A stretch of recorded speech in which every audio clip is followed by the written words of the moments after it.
কুড়িগ্রামের চর রাজীবপুর শান্ত একটি জনপদ, কিন্তু এখানেই ঘটেছে এমন এক ঘটনা যা কেবল কয়েকটি গাছ কাটা নয়, বরং ক্ষমতার অপব্যবহার ও ক্ষমতাশীলদের দাপটের এক জ্বলন্ত উদাহরণ। সরকারি রাস্তার পাশে লাগানো ৪৫টি গাছ, যার অধিকাংশই ইউক্লিপটাস আর বাকিগুলো মেহগনি, আম, কাঁঠাল। বহু বছর ধরে সেগুলোর পরিচর্যা করেছেন গরিব পরিবার বসিরুন্নেসা ও বাহেজ আলী। তাদের দাবি, বৈধ চুক্তি থাকা সত্ত্বেও হঠাৎ করেই একদিন এই গাছগুলো কেটে নেওয়া হয়। থাকলে তার অনুমতি নিয়ে সে কাটছে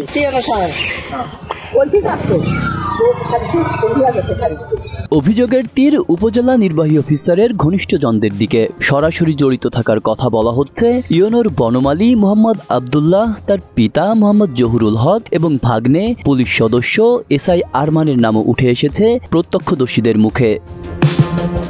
ইউপি চেয়ারম্যান মিরন মোহাম্মদ ইলিয়াস লিখিতভাবে বিভাগীয় বন কর্মকর্তাকে জানিয়েছেন, একটিও গাছ উপজেলা অফিসে যায়নি, সব গাছ ইউনোর নিজ এলাকায় নিয়ে যাওয়া হয়েছে।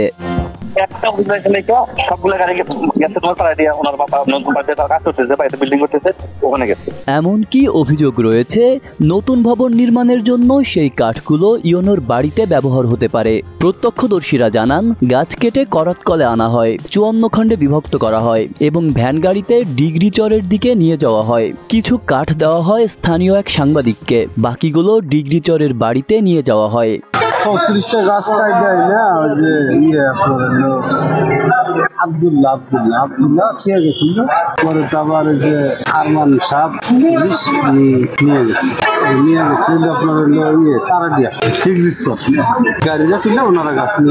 তারা আরো জানান, ব্যাটারি চালিত ভ্যান গাড়িতে ভ্যান চালক মুকুল আলম, মিজানুর রুবেল এবং কয়েকজন গাছের খণ্ডগুলো ডিগ্রি চরের দিকে নিয়ে যান।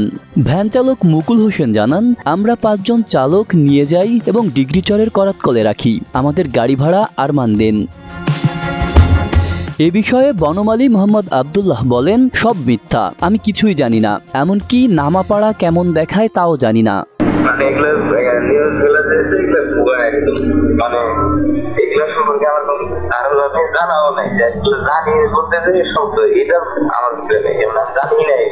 আর ইউনোর ভাগ্নে আরমানের দাবি, আমাকে ফাঁসানো হচ্ছে, আমি জুনের ২০ তারিখ রাজীবপুর ছেড়ে চলে এসেছি।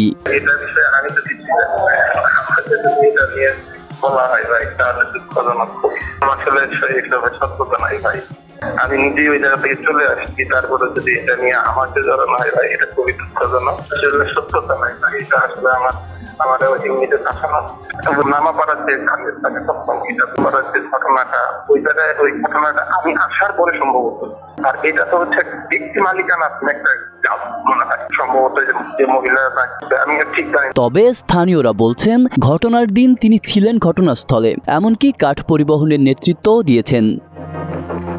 এ বিষয়ে রাজীবপুর উপজেলা নির্বাহী কর্মকর্তা মোহাম্মদ ফজলে লাহি বলেন, এ বিষয়ে আমার দপ্তরে এখন পর্যন্ত কোনো লিখিত অভিযোগ আসেনি। যদি ইউনিয়ন পরিষদের সঙ্গে কোনো বৈধ চুক্তি থেকে থাকে সেটি তাদের দেখার বিষয়, আমি কিছু জানি না। তবে শুনেছি বিষয়টি জেলা প্রশাসনকে জানানো হয়েছে, তারা তদন্ত করবে।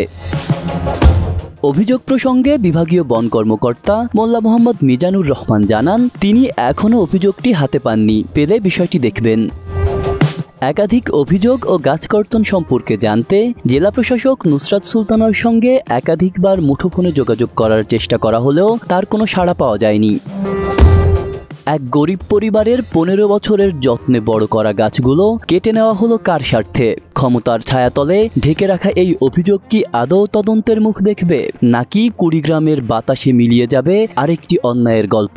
এমনই প্রশ্নে ফলাফলের আশঙ্কা করছেন স্থানীয়রা। আব্দুল্লাহ রফসান জনি, মনোযোগ প্রকাশ।